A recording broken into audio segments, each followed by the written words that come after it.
Ini apa sih yang lagi rame? Rangka motor ESAF berkarat. Masih pagi loh, gue mau ngeteh nih udah nyerocos aja. Kenapa sih? Ini lihat tuh, ini rangka motor masih baru tapi udah berkarat. Coba tuh. Oh, ini tuh bukan karat, ini tuh namanya silikat. Enggak, ini tuh karat. Coba lihat tuh, ini tuh jelas karat. Karat. Iya motor sih. baru loh ini. Iya sih, warnanya sama-sama emas, tapi itu bukan karat, itu tuh silikat. Kalau motor dilas rangkanya ada silikatnya, itu tuh bikin gak jadi karat. Enggak, ini jelas karat. Ah, Netizen aja bilang ini karat. ya elah netizen, panjang nih urusannya. Udah, mending gini aja. Kita ketemu yuk sama orang yang bisa ngomongin soal rangka ESAF ini. Boleh, tapi harus ngebuktiin itu beneran karat atau silikat yang kata kamu itu. Siap, ini mah pasti bisa kalau sama temen gua ini. Yuk, Ya udah, gas. yuk. Gas.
Nah, kan ini kenalan gue yang bakalan ngobrol-ngobrol bareng kita soal rangka ESAF. Jadi ada Pak Ahmad dari Metalurgi ITB. Halo Pak. Halo, apa kabar? Ya, baik Apa Pak. kabar? Nah, jadi Pak, teman saya ini Kania pengen tahu banget nih Pak soal rangka motor, terus yang lagi viral dibicarakan itu Pak soal rangka ESAF Pak. Jadi Oke, boleh dong oke. Pak dijelasin sedikit ke Kania ini soal rangka motor dulu aja deh Pak. Rangka motor Ya, ya? rangka motor, betul. Apa itu rangka motor? Ya, kayak gitu. Pada dasarnya rangka motor itu merupakan suatu struktur. Karena dia struktur maka dituntut suatu bahan yang kuat, Ya. menyatukan seluruh bagian dari motor. Jadi dia akan menopang mesin, apakah itu bagasi, apakah itu tangki ya, tangki bahan bakar. Tapi intinya dia itu menopang sebagai struktur seluruh bagian dari motor-motor yang ada. Artinya dia tuh sebagai pengikat ya Pak, dari Persis, bodi, persis dari sekali. stang, segala macam gitu Betul, ya Pak? betul sekali. Itu pengikat struktur, betul. Oke. Nah, terus Pak, sekarang itu di media sosial nih ya Pak, lagi rame kan rangka ESAF itu disinggung karena katanya itu ada karat tuh Pak. Karena Iya. apa, karat itu bahaya lah ya Pak, apalagi rangkanya juga usianya katanya belum terlalu lama. Itu penjelasannya gimana sih Pak, itu karat atau bukan Pak? Yang mana ini kira-kira? Yang disebut karat? Yang ada di rangkanya itu Pak? Yang ada di rangka atau yang katakanlah ya kalau kita dengar ada warna kuning-kuning itu? Ya, yang warna kuning-kuning itu. Oke, Betul. yang warna kuning-kuning ya. Agak berbeda antara kalau kita lihat yang saat ini viral ya. Ya, yang saat ini Ada viral. yang kita lihat ada penjelasan dari pihak Honda. Tentu saja penjelasan itu muncul karena ada tuntutan dari masyarakat. Ini apa gitu? Ya, betul, Kuning-kuning di sepanjang rangka ini. Nah, pihak Honda itu mengatakan bahwa itu adalah silikat. Ya, tentu harus dibedakan antara silikat itu dengan karat itu sendiri. Ya, karat itu istilah yang sangat spesifik untuk baja katakanlah ya. Betul. Jadi oksidasi atau korosi pada baja. Kita menggunakan bahasa umum korosi misalnya ya. Nah, kalau kita perhatikan warna kuning yang disebut oleh pihak Honda itu sebagai silikat itu kemungkinan besar adalah merupakan bahan flux. Jadi kalau kita perhatikan rangka dari ESAF itu sendiri itu dibuat dengan cara mempres plat baja, kemudian dibentuk, lalu kemudian dilas. Nah, lasnya sendiri menurut keterangan itu mereka lakukan dua jenis. Yang pertama menggunakan laser welding, dan laser welding itu dilakukan pada spot-spot tertentu tanpa menggunakan flux. Nah, sementara pada area yang lain mereka menggunakan metode MIG welding, MIG welding, MIG welding. Nah, MIG welding ini biasanya dia tidak menggunakan flux, tetapi dalam beberapa kasus ada yang menggunakan flux. Nah, ada kebaikannya memang menggunakan flux, memang tujuannya untuk melindungi lelehan logam saat pengelasan. Jadi saat dilas, logam itu meleleh. Nah, saat meleleh, flux ini melindungi permukaan lelehan logam yang kita sebut sebagai weld pool. Ya, weld pool, kolam lelehan lasan. Agar apa? Agar tidak teroksidasi dari atmosfernya. Kan atmosfer ini kaya oksigen. Nah, tujuan lain juga termasuk untuk menghilangkan pengotor dari produk lasan itu sendiri. Nah, ini tujuannya sebenarnya baik. Kalau memang itu merupakan silikat, maka memang iya, itu salah satu produk hasil akhir dari pengelasan berupa slag dari flux. Kira-kira seperti itu. Jadi bukan karat. Oh, artinya bukan karat ya? Bukan karat. Meskipun pernyataan itu tetap harus dicek, ya, meskipun itu. Iya. Sebenarnya memang karena menurut balik lagi ke media sosial, netizen tuh kan banyak yang nggak tahu, dan saya juga termasuk ke dalam percaya sama kalau itu karat karena hampir warnanya kuning dan sama seperti karat gitu loh. Kalau karat kan cenderung warnanya agak kemerahan coklat ya, beda dengan warna kuning itu. Khusus untuk baja, warnanya tidak seperti itu kalau karat itu. Memang ada beberapa jenis warna karat. Typically kalau warna karat yang kita lihat di foto-foto yang beredar itu jenis karat akibat korosi aqueous. Jadi akibat korosi dalam larutan atau dalam air. Kira-kira seperti. Warnanya harus spesifik untuk baja itu dia coklat atau agak kemerahan sedikit, bukan warna kuning sebagaimana yang ditunjuk, bukan. Tapi kan Pak, sekarang udah keburu rusuh nih apa di media sosial itu bahwa ngebahas bahwa silikat yang tadi kita bahas nih kan, itu adalah karat tuh Pak. Tapi sebenarnya silikat ini berbahaya gak sih Pak kalau ada di rangka motor itu? Enggak, pada dasarnya dia nggak berbahaya.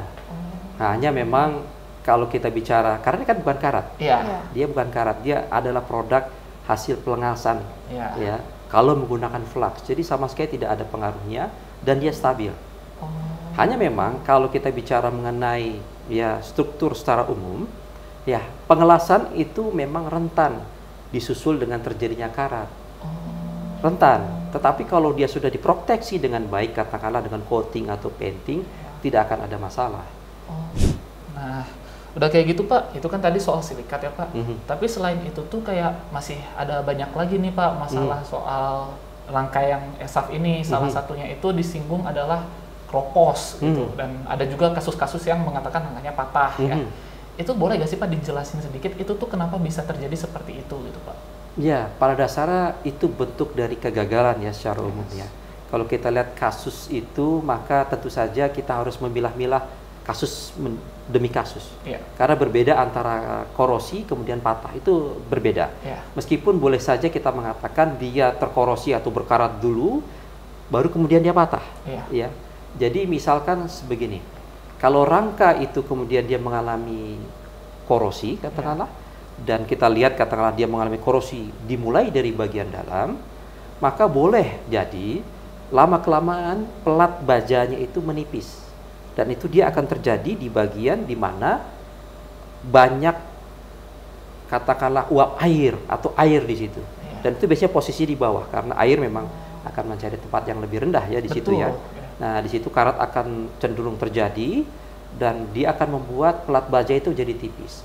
Nah, kalau pelat baja itu semakin tipis, lama-lama nampak dia keluar lalu keropos. Terlebih kalau misalkan kemudian karena tipisnya dia, kemudian rangka tersebut tidak bisa menahan beban dari motor maupun dari pengemudinya, patahlah dia. Seperti itu. Tetapi bisa saja kalau misalkan karatnya tidak parah, lalu dia patah tiba-tiba. Nah, itu mekanismenya berbeda. Kalau yang pertama itu dimulai dari korosi karat, kemudian menipis pelatnya, lalu patah karena tidak bisa menahan beban. Yang kedua ini misalkan akibat fatigue misalnya. Nah, ini tentu kajiannya tentu berbeda. Itu kita harus lihat dari case by case. Balik lagi tergantung pemakaian juga nggak sih Pak? Betul sekali. Karena kalau kita perhatikan ya, kalau di katakanlah yang beredar saat ini, ya orang menunjukkan karat yang begitu nampak jelas di bagian dalam. Dan kalau kita perhatikan karat ini wajar terjadi karena memang bagian dalam dari rangka itu kan tidak diproteksi atau tidak di coating ya, tidak di painting. Tapi kalau kita perhatikan merek-merek lain pun itu juga tidak dilakukan proses coating di bagian dalam. Tentu saja itu sesuai kebutuhan dari kendaraan itu sendiri. Jadi rangka itu kan tentu dibuat dengan suatu umur pakai tertentu. Betul. Kalau penggunaannya normal, mungkin tidak jadi masalah. Tapi boleh jadi karat itu menjadi lebih cepat atau laju korosinya jadi lebih cepat kalau ada perlakuan yang salah terhadap motor tersebut. Misal, menerjang banjir, kemudian air masuk ke dalam rangka tersebut, dia terjebak di situ. Nah, ini terjadi korosi aqueous tadi. Sehingga kemudian membuat rangka itu menipis-menipis dari bagian dalam, keropos, patah karena tidak bisa menahan beban. Lebih-lebih kalau yang diterjang seperti misalnya banjir rob seperti itu. Atau orang-orang pengguna yang dia itu sering bekerja atau melalui area-area di pesisir. Karena uap air laut itu sifatnya sangat elektrolit sekali. Mudah menyebabkan terjadinya korosi. Itu umum ya. Tapi tentu saja kalau kita lihat seperti ini, masyarakat juga harus hati-hati dan harus bijaksana menggunakan kendaraan motornya ya. Jangan karena merasa ini motor lalu nerjang sana sini, itu memang harus hati-hati, harus bijaksana. Masyarakat juga harus paham cara menggunakan kendaraan motor dengan baik. Nah, terus ini Pak, cara untuk menghindari rangka keropos itu atau perawatan rangka yang bagus itu seperti apa sih Pak? Perawatan rangka yang bagus. Nah, ini ya, kalau kita bicara mengenai bagaimana kita mencegah rangka yang keropos. Nah, tentu saja kalau keroposnya di dalam, maka bagian dalam juga harus diproteksi dengan coating. Memang kalau kita bicara secara teknologi, yang paling bagus itu si rangka itu kita hot dip galvanize. Kita celupkan ke larutan seng cair sehingga dia dilapisi dengan baik. Nah, itu dia akan tahan lama. Atau misalnya bagian dalam juga ikut di painting tanpa harus digalvanizing. Tapi tentu saja itu akan meningkatkan harga kendaraan itu sendiri. Harganya jadi naik. Ya, jadi tentu saja itu juga pertimbangan dari pabrikan motor secara keseluruhan, karena memang harus dilihat pangsa pasarnya seperti apa, penggunaannya seperti apa. Kalau misalkan ada permintaan khusus, oh kami ini motornya ada area yang di pesisir, sering kena banjir, ya itu harus pesan khusus atau mentreat khusus rangka motornya. Karena tentu saja pabrikan motor membuat untuk desain secara umum. Betul, Pak. Merek apapun. Iya. Iya. Itu kan kalau untuk produsen, Pak. Artinya kalau untuk konsumen sebagai pengguna nih, Pak, kan mereka yang langsung terimbas gitu. Ada nggak tindakan yang bisa dilakukan untuk mencegah hal ini? Tentu pertama, jangan terjang. Rendaman air atau banjir, karena air itu dia elektrolit. Apalagi kalau rob seperti itu. Ya, terus juga harus hati-hati juga melalui jalan-jalan katakanlah yang berlubang. Karena kalau sudah ada keropos, berlubang itu menyebabkan beban sirkuit yang lebih keras atau lebih tinggi dalam kasus-kasus tertentu. Jangan boncengan terlalu banyak, bawa barang terlalu berat, itu kan pada dasarnya memberi beban ke motor. Nah, tentu saja kita juga harus hati-hati. Sebagai contoh ya, kalau misalkan di area-area tertentu ada pemotor yang menerjang lalu benturan terjadi pada bagian bawah frame itu kan. Nah, kalau benturan terjadi di bagian bawah frame ataukah misalkan tergesek, ya akan habis itu paintingnya di bagian bawah. Itu bisa dimulai di situ, dan tentu saja setelah dia hilang painting bagian bawah, kemudian kena air, tambah cepat. Jadi penggunaan motor juga itu juga harus bijaksana tentunya. Iya. Itu kan, jadi bukan hanya soal silikat atau rangka keropos atau soal karat, bukan hanya itu. Jadi penjelasan itu panjang lebar. Jadi Pak Ahmad, terima kasih ya sudah menjelaskan ke teman saya jadi ini. Saya ngerti nih, nggak termakan omongan yang viral-viral jadi ngerti sekarang. Dan kita kan juga jadi lebih paham ya soal hal ini gitu ya Pak. Terima kasih ya Pak untuk waktunya. Sama-sama, terima kasih sama-sama. Udah ngobrol kan tadi sama Pak Ahmad, dapat apa aja nih kan? Jadi sekarang udah ngerti yang kuning-kuning itu ternyata bukan karat tapi silikat. Terus dapat ilmu juga sih dari Pak Ahmad. Banyak kan ilmunya kan. Jadi jelas sekarang tuh kalau misalnya ternyata yang rusak itu bukan hanya dari satu brand aja, tapi bisa jadi semuanya. Itu kalau misalnya kita ngerawatnya nggak bener, makainya itu bebannya terlalu kelebihan, ada di cuaca yang nggak bagus, tinggal di daerah dekat pesisir pantai. Banyak banget lah faktornya, dan terutama kalau perawatannya juga buruk. Ya juga sih, kalau misalkan nggak dirawat, ya semua motor juga bisa rusak nggak sih? Bener. Cara paling benar untuk merawatnya adalah bawa ke bengkel resmi. Kalau di bengkel resmi itu kan mereka udah ada teknisinya, alat-alatnya juga udah lengkap, prosedurnya juga mereka tahu harus ngapain aja, jadi udah terjamin lah kalau misalnya dibawa ke sana tuh. Iya juga kan, ngapain juga ngebongkar motor sendiri? Kan bingung, mending langsung aja ke bengkel resminya aja. Benar, langsung aja. Bengkel resmi. Ada gak? Ada. Ah. Yuk. Yuk.